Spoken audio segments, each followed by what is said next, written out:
Iran বর্তমান সময়ে একটি অসম যুদ্ধের দিকে ধাবিত রয়েছে, আর সে জানে যে পুরো বিশ্বে তার পক্ষে দাঁড়ানোর মতো কেউ নাই। এরপরেও সে বিশ্বের পরাশক্তিগুলোর সামনে মাথা নত করে নাই। তো আমরা তো বাংলাদেশে শহীদ ওসমান হাদিকে পেয়েছিলাম, যে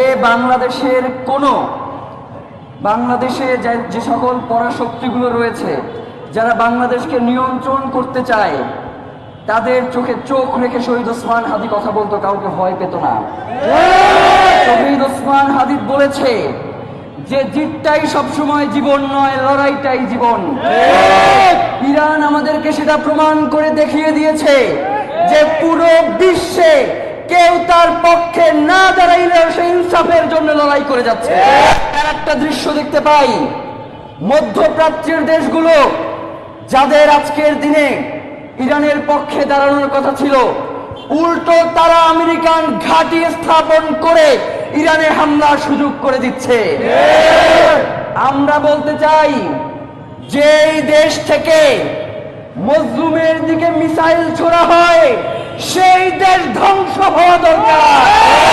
যে মুসলিম শাসকগুলো ইহুদিদের তাবেদারি করে, তাদের দালালি করে, তাদের পক্ষে যারা অবস্থান গ্রহণ করে, আমরা তাদের মুখে থুতু মারি। বাংলাদেশে ইতিমধ্যেই আমরা দেখতে পাই যে কিছু লোক বলবার চেষ্টা করছে যে ইরান মার্কিন যুক্তরাষ্ট্র বা ইসরায়েলকে খেপাইল কেন।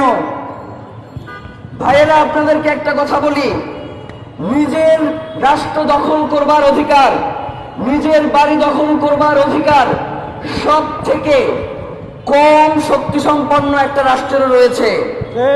সুতরাং সেই জায়গা থেকে ইরান তার রাষ্ট্রকে রক্ষা করতে চাইবে, এইটা তো ইরানের জন্য ইনসাফ, এইটা তো ইরানের জন্য মানবাধিকার, এইটা তো ইরানের জন্য সার্বভৌমত্বের প্রশ্ন।